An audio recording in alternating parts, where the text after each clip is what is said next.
What's up, madlang people? I'm Trish, 20 years old, ang financialista, beauty queen ng Bulacan. Oh, beauty queen ng Bulacan. Beauty Ganda na ni queen. Trish. Kakilala ko yun. Bakit? Classmates kami niyan dati. Talaga ba? Sabay kami nag-boy scout niyan.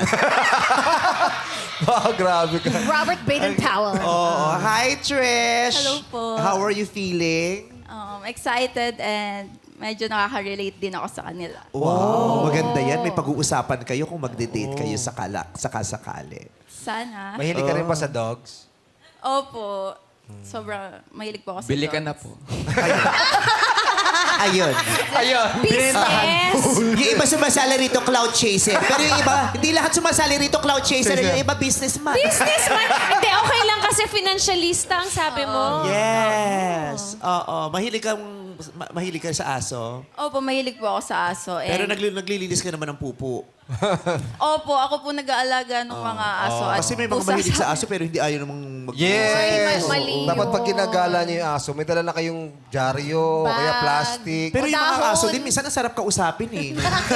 Bakit lang hilig sa carpet? Pwede naman doon sa walang carpet. Kailangan i-training mo. Namimili din talaga mga syala-syala din sila. Gusto nila sa carpet. Ititrain mo yan. Lalagyan mo ng Kunyari, parang- umihi siya dyan. Ulagyan mo ng dyaryo, gano'n, Dyaryo, pupunasan mo, oo. tapos ilalagay bro sa kabila. Training ko naman. Oo. Oh, ano nangyari? Pinasok ko sa ROTC, nagreklamo yung dati.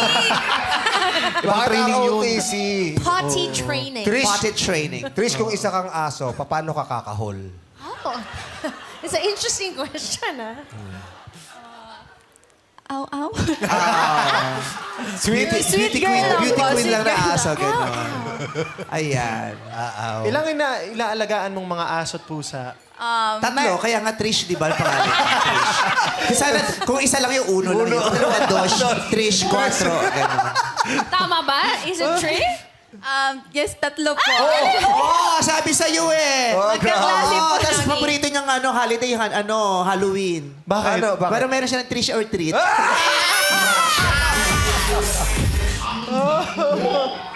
Tatlo ang aso niya. Oh, may kinalaman ba sa asong pick-up line mo, Trish? Wala naman po. Wala naman. Pero, bangko ka ba? Bakit?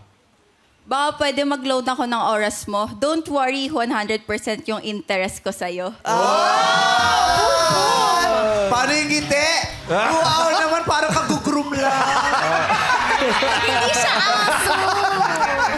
Di ba, pinaka-cute yung alaga natin pag bago group. Kasi ang bango-bango nila, ang cute-cute nila. Malinis. Confident sila. True. Yes. Pero ang mahal-mahal magpa-groom, ha? Ay, parang tao. Di ba pag na-hospital nga, parang tao. Di ba, kwento ko sa'yo nung isang araw. Oo, grabe. I-chip in kasi nung ospital.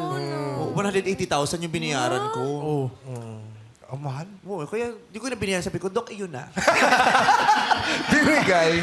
Hindi, Binigay. oo. Kasi ano na pala siya, 6 years. Ah, oo. So, pag ang aso ba times ilan? 7, 6 to Times 7. 7. So, ilang taon na? 6 times 7. 42. 42. So, 42 years old. So, may mga sakit, nagkakasakit siya. Pero, ano siya, survivor. Ang galing. Lumalaban. Pag alam nila na talagang nilalaban sila ng amo nila talaga. Lalaban at lalaban sila. Oo. Yung aso ko, 16 years sa akin. Paris, no? 16 years? 16. Times 7? Times 7. Ilan yun? 112. Talaga? Si Paris nagkasakit nung bago manganak si Mai, bago lumabas si Sari. Inantay niya to. Aspin logo. siya, aspin. Asong Pinoy. Ayun. Pero ang sarap magmahal at Yes. ng aso at sarap magmahal sa aso. Yung ganon.